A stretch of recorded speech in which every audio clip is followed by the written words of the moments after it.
Is this an insult you need to address in a manner that doesn't look insecure? Because if you are to stay silent, now it's a net negative. Sometimes not responding is a net negative. It does make you look guilty. Yeah. So it depends. It's a context dependent thing, but most of the time, silence is the best response. It shows you don't care. If you look at Dr. Andrew Huberman, one of the best at this, if not the best, gets caught in some sex scandal, doesn't reply, just goes on with normal life. The next day releases a podcast about peptides, is laughing, talking, unfazed, nonchalant. But when you hear the guy get an insult from some BBC reporter or some New York Times, and then they're tweeting about it, and this is wrong, they're lying, they're trying to do this to me, that's low T behavior. And people are going to smell that as you concerned, fearful. What are you hiding? Why do you care about what this BBC reporter? If it's fake, if it's not real, just go on with your life. It's BS. Hit pieces are done all the time. So yeah, I'm very mindful of that moving forward. That insults for me now, and I get them on the daily on Instagram. You'll notice all my recent reels, no reply. They run out of steam too. These guys that used to love coming on my Instagram, they reply, maybe I throw something cheeky at them because it's good for the algorithm. They run out of steam when you don't give them their fuel. They want that reaction from you, like, yes, he saw my comment. Look at this, I'm winding him up. They love it. You suffocate them when you don't give them their currency, which is validation. You've validated that they exist. Ignore them. I mean, if it comes to relationships, it's the same. If you truly want to hurt someone, and you not only want to hurt someone because maybe they did wrong by you, but you don't want to do it in a way that negatively impacts your reputation or your safety, ignoring doesn't have to be a woman. It could be a colleague, a friend. You ignore someone, nothing will infuriate and hurt them more than you not recognizing their existence. It's hard to do. I'm not saying I'm perfect at it. I'm certainly better these days, and I do suggest reading up on some philosophy. But when I reflect on some of the times where I could have acted more Machiavellian, I think, man, that'd be a good opportunity back then to have reacted this way. What you know now. I love the Michael Jordan strategy when he reacts. He goes, okay, I took that personally, right? But he doesn't react, and then he just goes to work. It's like you can also draw energy from it. Sure. And like if you're at a dinner and something happens and you don't get offended, you can actually choose. We said trauma is in the eye of the beholder. You can actually choose to be offended by things just to give you the fuel. Yeah, so let's go back to that conversation about the Western psychiatric model where they're trying to dissolve your ego. They're trying to make you less offended. This is a good nuance. So let's say one of these comments slides through and it offends you. And sometimes they do. We're humans. We're not robots. But don't show that you're offended. Take that offense, channel it, and use it as fuel, as a form of motivation. And the response usually must speak in one of two ways. There's no point insulting someone back.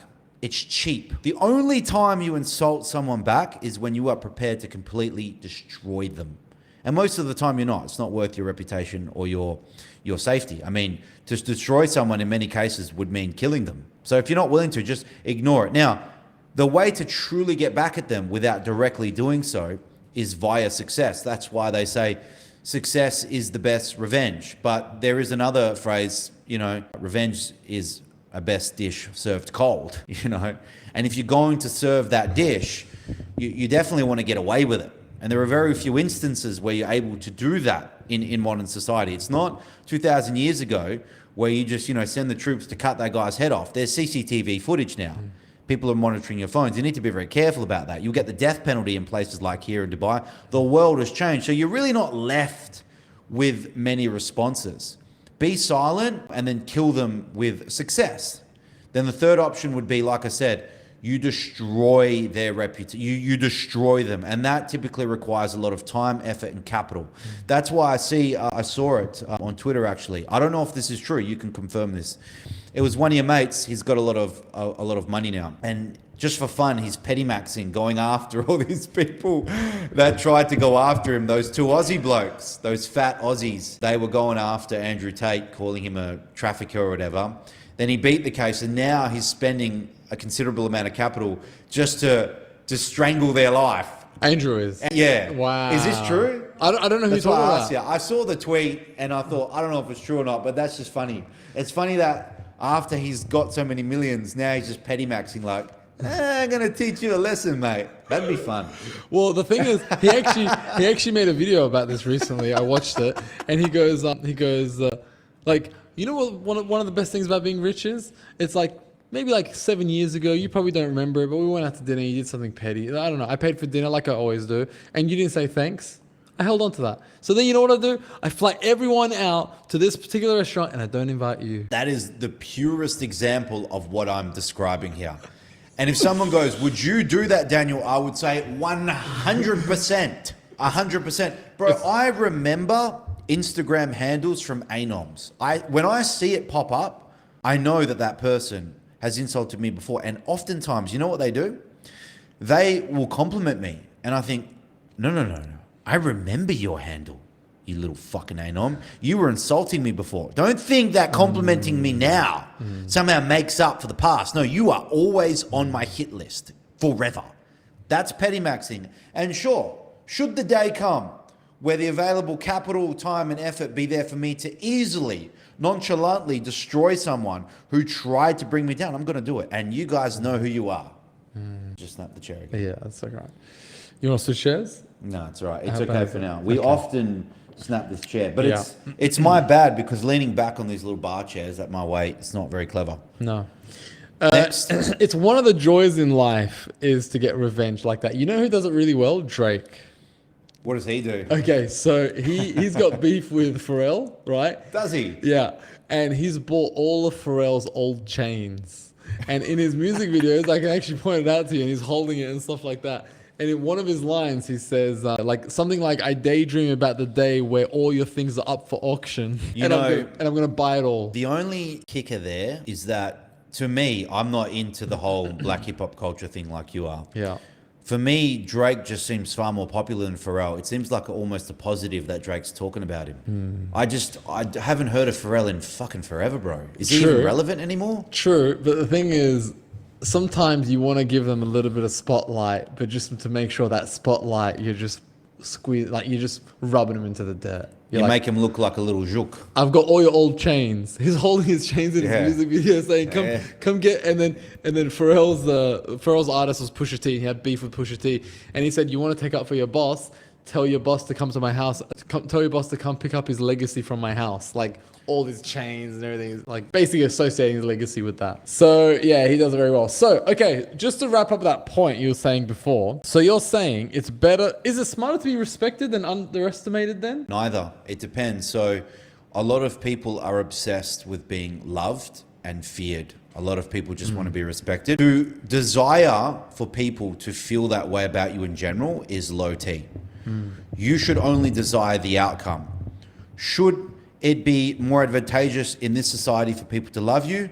Be loved. Should it be more advantageous to be feared? Be feared. But to desire to be feared is insecure. That's cruelty. That's you deriving pleasure from the fact that you instill fear on people. Ruthlessness is completely different. Ruthlessness is someone hell-bent on the outcome, meaning you're willing to do what it takes in order to maintain pole position. Whether that be fear, respect, generosity, it doesn't matter. You'd prefer not to have to instill fear on people and to inflict violence. But should you have to, Vladimir Putin, he will. I don't see someone like Vladimir Putin as cruel. I see him as ruthless. It's very different. A Vladimir Putin is someone who's willing to do what it takes, as he sees is the best course of action. And if that means collateral damage, then so be it. Being a cool, calm, calculated, ruthless, intelligent ruler with a Machiavellian type mindset is incredibly hard to do. In fact, being a cruel, crazy person is easy. You're just running on pure emotion. And these are the sorts of people I think are a net negative and are toxic for society, because for them, they're unable to change. They are obsessed with deriving this dopamine from hurting people.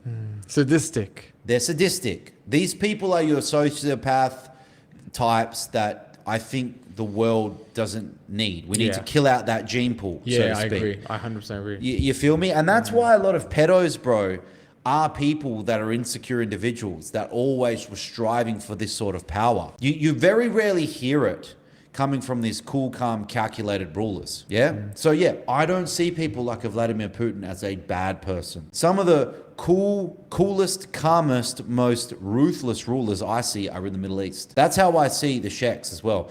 Now, you see, with them, they are loved more than feared amongst their own people. I would argue.